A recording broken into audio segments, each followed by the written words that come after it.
السلام عليكم، ازيكم؟ الحلقة دي من أخطر الحلقات اللي أنا هكلمك فيها، وفي نفس الوقت فيها كمية أخبار وأحداث مختلفة تم تجنبها عن عمد في الإعلام المصري. ودي بقى فايدة الإعلام الغربي، يجي يقول لك إيه اللي بيحصل على حدودك وفي سياساتك الخارجية ما بتسمعوش عندك هنا في الإعلام بتاعك، مع إن الحاجات دي في منتهى الخطورة ولازم الشعب يعرفها، ما بتجيش سيرتها لا في صحف ولا وكالات أنباء ولا أي حاجة. نبتدي منين؟ نبتدي من الحدود المصرية الإسرائيلية. الحدود المصرية الإسرائيلية امبارح اشتعلت، كانت من أكتر الليالي اشتعالا امبارح في تاريخ الحدود. شوف قد إيه؟ في تاريخ حدودنا مع الصهاينة دي كانت من أكتر الليالي اشتعالا. إيه اللي بيحصل؟ الحقيقة الموضوع كله يبتدي إن حدودنا مع الصهاينة معروف تملي إن في مهربين بيحاولوا يخترقوها ويتسللوا من عليها عشان يخشوا جوه إسرائيل وجوه الكيان الصهيوني يبيعوا المخدرات والحشيش بتاعهم. ليه؟ لأن المخدرات والحشيش ده لو بيتم بيعه في إسرائيل، المهربين دول وتجار المخدرات بيكسبوا دهب. انت عارف الصهاينة بيشموا كتير قوي، اكتر الشعوب اللي هي بتشم يعني. فلو بعت الحشيش بتاعك داخل إسرائيل هتبيعه بالدولار، مش هتبيعه بقى بالجنيه وبتاع، هتبيعه بالدولار وهتكسب دهب. وحبذا بقى لو انت اصلا واخد الموضوع دينيا. يعني ايه؟ يعني خلي بالك طالبان مثلا في افغانستان من اكتر الدول اللي بتزرع مخدرات وتبيعها، استنادا ان احنا نبيع المخدرات دي للغرب، اللي هو الغرب اللي هو مش مؤمن بالاسلام واللي هو مش مؤمن بالعقائد بتاعتنا، فاحنا بنأذيهم. حبذا بقى لو المهربين دول يبقوا نفس العقيده دي بتاعه طالبان او بتاعه داعش او كده. يعني اللي هم مين؟ بتوع داعش. على فكره انا بقولكش كل المهربين بتوع داعش، بس انا بقول لك حبذا يعني فلنفرض مثلا بيزرعوا الحشيش والمخدرات، يبيعوا الحشيش ده داخل اسرائيل. الحقيقه القوات الاسرائيليه ما بتعرفش تظبط كل الشحنات اللي بيتم تهريبها داخل حدودها، بس بتحاول تمسك على قد ما تقدر. والشرطه المصريه والجيش المصري بيحاول برضو يكافح عمليات زراعه المخدرات وتهريب المخدرات دي على قد ما بيقدر برضو. بس خلي بالك احنا بنتكلم على سلعه استحاله القضاء عليها. المخدرات دي والحاجات المخدره استحاله القضاء عليها. ممكن تحاربها على قد ما تقدر بس مش هتعرف، يعني مش تعرف تقضي عليها نهائيا، والا كانت امريكا قضت عليها. يعني امريكا برضو بيتم عندها عمليات تهريب غير طبيعيه.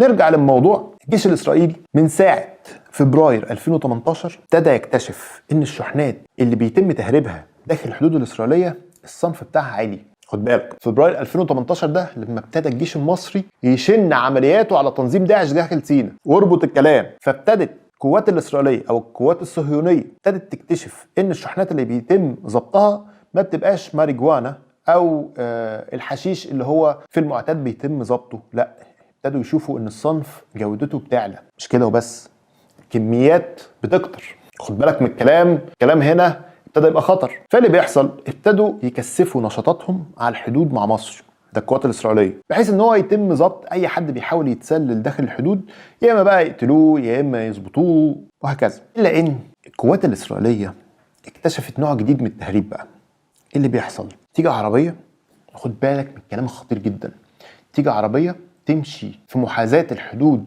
المصريه الاسرائيليه وتقوم راميه شحنه ضخمه جدا. انا ما اعرفش بيرموها ازاي، يعني انا الحته دي مش فاهمها.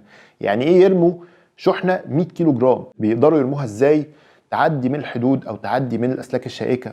مش قادر استوعبها. بس بيقول لك بيرموا شحنه على الحدود ويمشوا، لا بيخترقوا ولا بيتحاولوا يتسللوا ولا اي حاجه، هم بيرموا الشحنه دي ويمشوا. عربيه كده تبقى ماشيه وتمشي. اكيد لما بيرموها مش بيرموها في حته شديده الحراسه، لا، هم بيفضلوا يشوفوا اضعف حته ما فيهاش حراسه جامده يعني ويقوموا رامين الشحنه دي. واكيد في متعاونين من الجانب الصهيوني بيشوفوا الشحنات دي اترمت فين ويروحوا ياخدوها. ما خلي بالك من الحته دي ايه، هو مش عاوز يعرض نفسه للقتل. واضح كده ان هو اتقتل كذا مره، سواء من هنا سواء من هنا، سواء من الجيش المصري سواء من الجيش الاسرائيلي اتقتل. فقال لك انا مش هخترق الحدود، انا هرمي الشحنه واطلع اجري، في حد تاني هيجي ياخدها. فاللي حصل ان ابتدى الجيش الاسرائيلي بالذات من نوفمبر، خد بالك بقى، من نوفمبر لحد الايام دي ابتدى يشوف الحركات دي. مفيش عمليات اختراق، في عمليات رمي شحنات. ففي نوفمبر ابتدوا يكتشفوا ان الشحنات دي بتحتوي على هيروين، كوكايين، مخدرات من اصناف غاليه جدا جدا.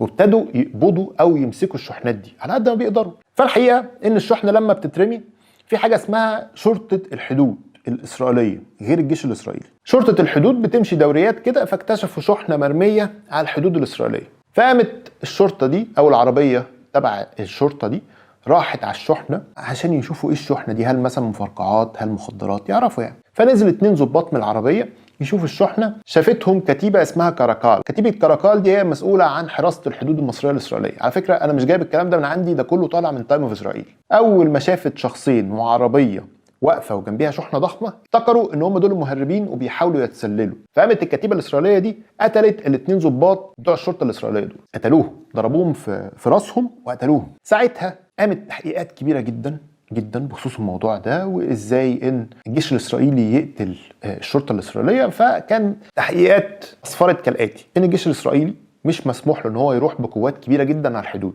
والا الجيش المصري هيفتح عليه النار. ما ينفعش ان هو جيش باعداد ضخمه يروح فجاه كده على الحدود. فهو بيشتبه من بعيد العربيه دي ماشيه ازاي، عشان كده اسمها الشرطه الاسرائيليه مش جيش، فبيشتبه بالعربيات كده فيقوم ايه قاتلهم. ما ينفعش يروح باعداد. فجيش الدفاع الاسرائيلي او جيش الدفاع الصهيوني او اي حاجه عاوز تقول عليها ابتدى يغير قواعد الاشتباك على الحدود مع مصر. خد بالك من الكلام ده خطير جدا. ابتدوا يغيروا قواعد الاشتباك. ده اللي بيقوله تايم اوف اسرائيل. ازاي؟ قال لك الجيش الاسرائيلي امر قواته ان لما يشوفوا عمليات تسلل ما يقتلوش الناس اللي جوه. ليه؟ ممكن يطلعوا صهاينه بيشوفوا الشحنه فيسببوا فيهم خسائر او اصابات، انما ما يقتلهمش. يعني لو شاف عربيه يفجر العجل بتاعها، يضرب الناس في رجليهم، انما ما يقتلش الناس دي. وده اللي حصل امبارح. انت عارف امبارح، خد بالك بقى من الكلام، عارف امبارح كم محاوله تسلل للحدود الاسرائيليه؟ 9 تسلل وشحنات بتترمي. 9. ده كوارث. وهقول لك على حاجه قايلها موقع العربي. يعني موقع العربي ده اخواني اصلا خلاص، بس هو العربي الجديد بيقول لك ان الشرطه الاسرائيليه شافت عربيه عليها سلاح، مش سلاح مثلا كلاشينكوف، لا، عليها اللي هو آلي مثلا او حاجه زي كده، اللي هو بيبقى فوق العربيات، انما مش سلاح كلاشينكوف، لا، شافوا عربيه عليها سلاح رمت شحنه على الحدود الاسرائيليه. ده من ضمن 9 محاولات. فالشرطه الاسرائيليه قامت عربيه قامت رايحه للشحنه دي، واول ما راحت فتح جيش الدفاع الصهيوني النار على العربيه بتاعت الشرطه، بس ما قتلش الاثنين ضباط، اصاب الاثنين ضباط دول وفجر العربيات على طريقه قواعد الاشتباك الجديده. بس خد بالك ان العربي الجديد بيقول لك الصهاينه شافوا عربيه عليها مدفع رشاش او سلاح كبير. اللي بيستخدمه مين اللي معاه سلاح كبير في سيناء؟ داعش. يعني داعش هو اللي معاه الاسلحه دي ومعاه العربيات دي، فرمى الشحنه.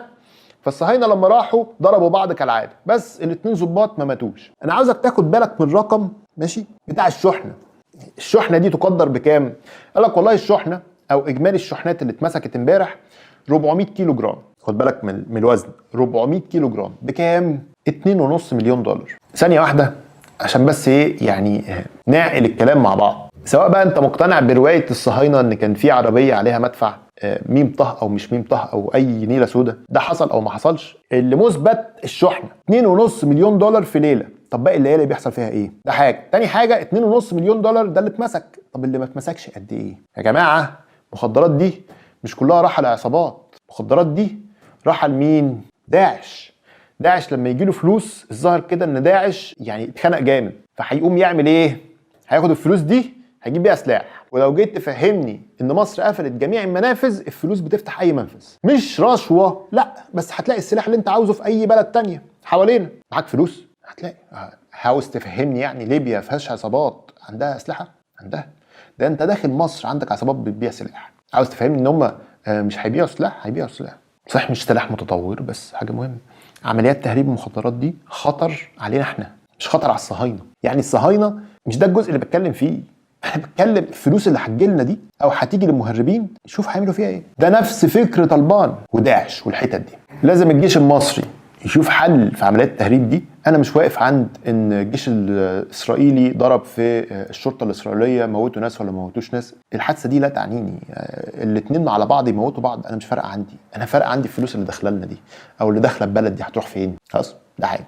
تاني حاجه وحاجه مهمه جدا حصلت الايام اللي فاتت دي. ايه اللي حصل؟ ميدل ايست اي ده موقع اخواني، معاهم قناه الجزيره او موقع قناه الجزيره بس اللي هو بالانجلش، ومعاه جورنال العربي، فاتحين كميه هجوم على مصر غير طبيعي غير طبيعي. وانتوا ازاي يا اتحاد اوروبي تعملوا كده؟ والاتحاد الاوروبي ده وحش جدا، ازاي بينصر نظام السيسي وحاجه الكلام بقى اللي انت عارفه. ايه اللي حصل؟ مش بس تبقى عارف انت دولتك ماشيه صح ولا غلط. اللي حصل ان في مؤتمر اسمه الجي سي تي اف، اللي هو يعني ايه؟ يعني جلوبال كاونتر تيروريزم فورم، منتدى مكافحه الارهاب العالمي. المنتدى ده مكون من 30 دوله، ماشي؟ 30 دوله اللي هم اهم دول في العالم تقريبا. يعني عندك روسيا، عندك امريكا، عندك الصين، عندك السعوديه ومصر والامارات، الجزائر، المغرب، كل الدول تقريبا اللي هي القويه موجوده في المؤتمر. مين اللي بيترأس المؤتمر ده؟ اللي بيترأس المؤتمر ده هو حاليا في دورته الحاليه المغرب وكندا. كندا رشحت المغرب وخدتها معاها في المؤتمر. الحقيقه ان اللي بيترشح للدوره الثانيه للمؤتمر، اللي على فكره مقره في نيويورك، خد بالك من الحته دي، اللي بيترشح للدوره الثانيه هو الاتحاد الاوروبي، ومعاه الكوشير او الشريك بتاعه. مين بقى؟ الاتحاد الاوروبي خد مصر كشريك لرئاسه مؤتمر الجلوبال كاونتر تيروريزم فورم او المؤتمر العالمي لمكافحه الارهاب. هل المؤتمر ده مهم؟ طبعا مهم. ده الدول بتقعد مع بعض، 30 دوله دول بيقعدوا مع بعض ويقعدوا يناقشوا ايه الظروف اللي حاربوا فيها الارهاب، كان اخر التكتيكات الارهابيه ايه، واخر الاستراتيجيات اللي توصل ليها الارهابيين، مصادر تمويلهم، يقعدوا يشاركوا بعض الخبرات الارهابيه. مش بس كده، خد بالك هم بيحطوا سياسات لمكافحه الارهاب. لما الاتحاد الاوروبي يشارك مصر او يختار مصر كشريك لرئاسه المؤتمر ده، مين اللي هيصوت؟ الاخوان. لان على فكره ميدل ايست اي، موقع العربي الجديد، ويعتبر برضو المناصر ليهم قناه الجزيره، صحيح مش على قناتها بس الموقع بتاع الجزيره انجلش، كون هم يشنوا هجوم على مصر لرئاستها المؤتمر ده، لازم تعرف ان هم هيتنفخوا وهيتم وضع سياسات لمكافحه الارهاب، منها الاخوان المسلمين. ما هو الاخوان المسلمين دول مش تنظيم عادي، لا ده تنظيم ايه؟ ارهابي. صحيح مش كل الدول مصنفات تنظيمات ارهابيه، بس لما مصر تبقى موجوده على راس المؤتمر ده هتدخل الاخوان في الموضوع. وعلى فكره طلع وزير الخارجيه سامح شكري قال ده شرف لينا ان احنا نترأس المؤتمر وبتاع، بس طبعا هجوم غير طبيعي على مصر انها تترأس مؤتمر للارهاب، وانها هتجيب سيره الاخوان في الموضوع. مش كده وبس، اتكلم على الاتحاد الاوروبي اللي كل المواقع الاوروبيه بتشن هجوم عليك في مجال حقوق الانسان. ده ابلغ رد على اي حد يشن هجوم على مصر في مجال حقوق الانسان. ده ليه يا باشا؟ ده الاتحاد الاوروبي رشحك ان انت تبقى شريك في محاربه الارهاب. يعني معنى كده اللي انت شايفه هم شايفينه، ما هو معنى كده يعني واحد قال لك ده شريكي في محاربه الارهاب، يبقى ايه؟ والمؤتمر ده الاعلام المصري ما جابش سيرته، ايه رايك؟ ومحدش اتكلم عنه، والمقاله دي نازله يوم 27 امبارح. بلاش الاخوان وقناه الجزيره بتقول لك لا ده في حاجه غلط، انت بتتكلم ان مصر هتستضيف قمه المناخ اللي هي السي او بي 27، اللي هي قمه المناخ اللي كانت لسه موجوده وجي فيها جو بايدن وانتقد الصين والكلام ده كله، هتحصل في مصر. فقال لك لا ده تاني حدث دولي مصر تشارك فيه ويبقى لها دور بارز في نفس السنه، سنه 22 دي. رغم كل الانتقادات بتاعت الاعلام الغربي، كل الاتحاد الاوروبي نفسه بيقول لك ده شريك ليا، وانا مش شايف بقى الحاجات اللي انتوا قلتوها، الكلام الفارغ اللي انتوا قلتوه في مجال حقوق الانسان والكلام ده كله. ابلغ رد قمه المناخ لما تحصل عندك في شرم الشيخ، ده ابلغ رد ان انت حد استراتيجي قوي جدا. واوعى تنسى ان انت لسه اداره جو بايدن لسه موافقه لك على صفقه ب 2.5 مليار دولار. اوعى تنسى الحته دي، حته مهمه جدا. ليه؟ نت برايس امبارح تاني، شوف تاني اتسأل في مؤتمر صحفي تاني، واحد بيقول له احنا عاوزين نعرف ال 130 مليون دولار اللي اداره جو بايدن اقتطعتها دي داخلين في صفقه ال 2.5 مليار دولار ولا لا؟ ماشي، على فكره ده نفس السؤال اتسالوا قبل كده، اتسالوا تاني نفس السؤال لنفس الراجل. نت برايس ده متحدث باسم وزاره الخارجيه الامريكيه، فقال لهم على فكره، ورد على الصحفي قال له على فكره انا لما يكون عندي معلومات جديده اقولها لك بخصوص ال 130 مليون دولار دول اللي اداره جو بايدن اقتطعتهم من الاداره المصريه، اول ما يكون عندي حاجه جديده هقول لك عليها، انما انا ما عنديش اي حاجه اضيفها بخصوص ال 130 مليون دولار. الامريكان نفسهم ونواب الكونجرس مش فاهمين ال 130 مليون دولار داخلين في الصفقه ب 2.5 مليار دولار ولا لا، وعمالين يكلموا انتوني بلينكن وزير الخارجيه وضح لنا، طب لو انت ما وديتهاش لمصر محتفظ بيها ليه؟ يعني ايه معناها ان انت تخلي عندك 130 مليون دولار وبعت لهم صفقه ب 2.5 مليار دولار؟ كل ده عشان امريكا تحت التهديد، عشان حرب عالميه، فمش عاوزه تخسر حلفائها خالص. وانت دورك دلوقتي في الخطه البديله اللي تم دعوه امير قطر. لما انا جيت قلت لك امبارح دعا امير قطر ان هو يروح البيت الابيض ويعلن اعلان هام ان قطر مستعده لتوريد الغاز في حاله قيام روسيا بقطع الغاز عن اوروبا. فاكيد الدوله اللي هتعمل كده انت عندك شريك اساسي اللي هو مصر، اللي هو اكبر كمان في توريد الغاز السنه دي. خلي بالك انت حققت معدلات تفوق قطر في تصدير الغاز السنه دي، فاكيد انت محتاج ترضيه. فاللي حصل ده انتصار جامد جدا للاداره المصريه من قبل الاتحاد الاوروبي ومن قبل الاداره الامريكيه، لان انا ما اعتقدش، يعني خلي بالك المنظمه اللي هي الجي سي تي اف دي مقرها في نيويورك. امريكا لو مش عاوزه الكلام ده يحصل مش هيحصل. خلاص، ده حاجه. تاني حاجه، وحاجه مهمه جدا لازم تقف عندها، ان انت اصلا الاتحاد الاوروبي ده عنده معاك مشكله، وهي ايه المشكله يا باشا؟ ان دلوقتي الاتحاد الاوروبي ده جه قال لك على فكره مصر مش نزيهه معانا او مش صريحه معانا في المنافسه التجاريه، وراح اشتكاك في ال WTO او منظمه التجاره العالميه. ليه؟ قال لك والله اصل مصر منع السلع الاوروبيه، واحنا ابتدينا نلاحظ في انخفاض معدلات تصدير السلع الاوروبيه لمصر. مصر فرضه جدار كبير جدا في تصدير السلع الاوروبيه ليها والسماح للسلع الاوروبيه بدخول اراضيها. طب مصر عامله كده ليه؟ عشان بس تبقى فاهم، مصر عامله كده لان السلع الاوروبيه دي بتتصنع في مصر، خلاص؟ فمش عاوزه دخول السلع الاوروبيه ينافس مع السوق المصريه او السلع المصريه، فعامله جدار حاجز كده عشان تحمي السلع المصريه والتجار المصريين يعرفوا يقوموا بالسلع بتاعتهم وصناعتها على اجمل وجه. لان انت معلش ثانيه واحده، انت لو قدامك المصري قدامك الاوروبي مش هنضحك على بعض.